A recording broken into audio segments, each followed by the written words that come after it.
Per la 29esima batteria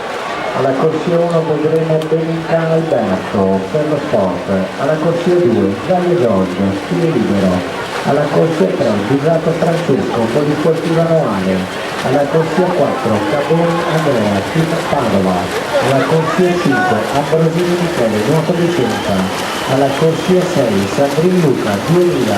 alla corsia 7 Nicoletti Filippo, nuotatore Padovani, alla corsia 8 Trisa Franco Davide,